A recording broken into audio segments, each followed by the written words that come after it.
현재적 하나님 나라에서 내 자아는 하나님의 영 안에 존재하고 있습니다. 그래서 내 몸을 통해서 하나님과 세상을 경험하고 동시에 이 세상에 하나님을 나타내고 있습니다.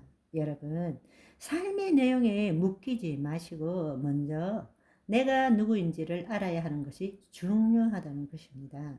이걸 한마디로 표현하면 주제 파악이 아니라 주체 파악이다. 다른 말로 성경적으로 이야기하면 너희는 무슨 먹을까, 마실까, 입을까 문제 해결하려고 애쓰지 말고 그런즉 너희는 먼저 그의 나라와 의를 구하라 라는 뜻이라는 이야기예요. 아멘.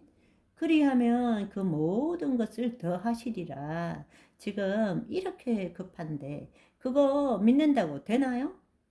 해봤어? 그렇게 말하고 싶습니다. 해보고 난 다음에 그런 질문을 해보라는 거죠. 하나님이 말씀을 주셨으면 일단은 내 자신을 포기하고서라도 말씀에 순종을 해보고 난 다음에 그것이 진짜인지 가짜인지를 알아봐야 되잖아요. 사실 우리는 말씀을 몰라서 신앙생활 못하는 것이 아닙니다. 말씀대로 안 하니까 문제가 되는 거죠. 여러분, 결론을 한번 이야기해 봅시다. 지금 우리는 여러 가지 개인적으로, 시대적으로 세상의 마지막 때를 당하여 각종 환란을 눈으로 보고 있습니다. 지금 지구 곳곳에 전쟁이다, 천재지변이다, 말세의 징조가 차고 넘칩니다. 감람류와 포도주는 해치지 말라 하셨기 때문에 우리는 직접적으로 환란을 체감하지는 못하지만 그런데 이 어려운 시기를 겪으면서 구약의 말씀을 인용해서 죄 짓지 마라, 회개하고 하나님께 돌아가자라는 말을 많이 듣게 됩니다. 하나님이 이 어려움을 허용하신 이유는 우리로 하여금 죄로부터 벗어나서 다시 하나님 앞으로 나오기를 원한다는 말씀을 많이 들어보셨을 것입니다. 맞는 말입니다. 그렇지만 이걸 제대로 깨닫지 못하면 주체 파악을 못하고 주제 파악만 하게 되면 다시 옛날로 돌아가자는 말과 동일하게 되는 것입니다. 우리 죄로 말미암아 이런 환란을 허락하셨기 때문에 그걸 깨닫고 회개하고 다시 하나님께 돌아가자. 영과 진리로 예배 드려야 한다. 하나님 나라로 침노해야 된다. 오직 주님만을 의지하자. 맞는 말입니다. 그러나 이것이 전부라면 그것은 구약적인 사고방식일 뿐입니다. 여전히 거짓자가 주체가 되어서 하나님의 말씀대로 살자라고 말하는 것과 똑같다라는 이야기입니다. 그거는 이미 사도 바울이 목숨 걸고 그렇게 해봤지만 결론을 못 내렸다라는 것입니다. 이렇게 말씀을 전할 때 본래의 뜻은 그렇지 않을지 모르지만 결국 이것은 주체 파악을 하지 않고 주제 파악만으로 차원의 삶을 알지 못하고 시간의 삶으로 해석하게 되면 결국에는 구역으로 돌아가는 것이고 신앙과 삶을 분리시키는 일이 되는 것입니다. 하나님께서 우리를 다시 하나님의 집으로부터 이 땅에 파송한 이유가 무엇일까요?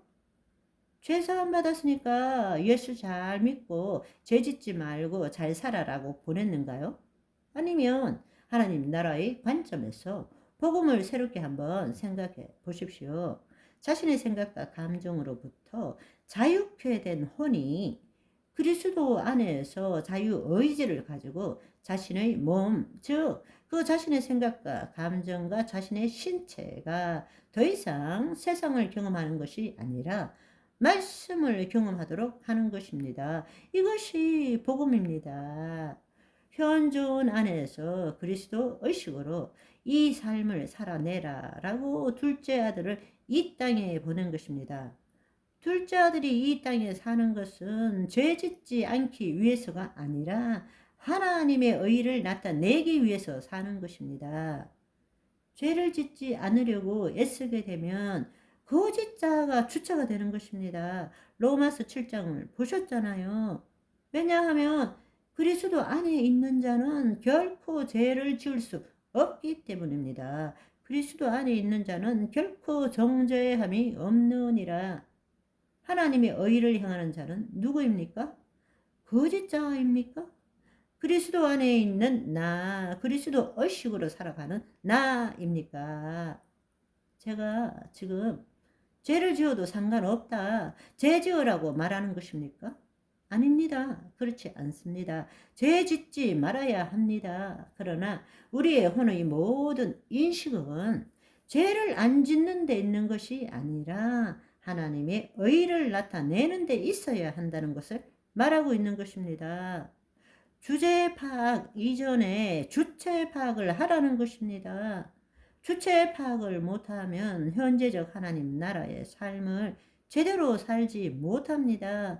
이 현재적 하나님 나라의 속성인 이미 그러나 아직 이것을 차원적인 관점이 아니라 시간적인 관점으로 우리는 지금 보고 신앙생활하고 있는 것입니다. 그래서 늘 지금은 아니지만 그러나 미래에 언젠가는 이라고 지금 받아들이고 신앙생활을 하고 있는 것입니다.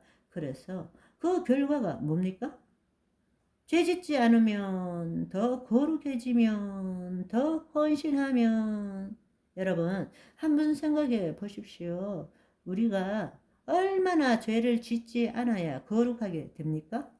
우리가 얼마나 거룩해야 하나님이 우리에게 축복 주신다고 생각하십니까? 우리가 이 땅에 온 것은 하나님의 의를 나타내기 위하여, 하나님의 의를 나타낼 때마다 우리 안에 죄가 사라지게 되는 것입니다. 그러나 죄를 안 지으려고 노력하면 그 죄를 안 지으려고 노력하는 주체가 누구냐? 거짓자라는 이야기예요. 거짓자로는 죄를 못 죽입니다. 죄를 생각할 뿐이에요. 죄를 묵상할 뿐이에요. 죄에 붙들릴 수밖에 없다라는 것입니다. 하나님의 의가 되어서 그리스도 안에 있는 내가 하나님의 의를 나타낼 때 우리의 혼과 몸이 영으로서 몸의 행실을 죽일 때 죄는 지금 우리의 몸에 있는 거예요. 몸의 행식을 죽여 나갈 때 하나님이 성령과 말씀으로 우리의 몸이 하나님을 더 경험할 때에 죄는 사라지게 되는 것입니다. 아멘. 오늘은 여기까지. 바이바이.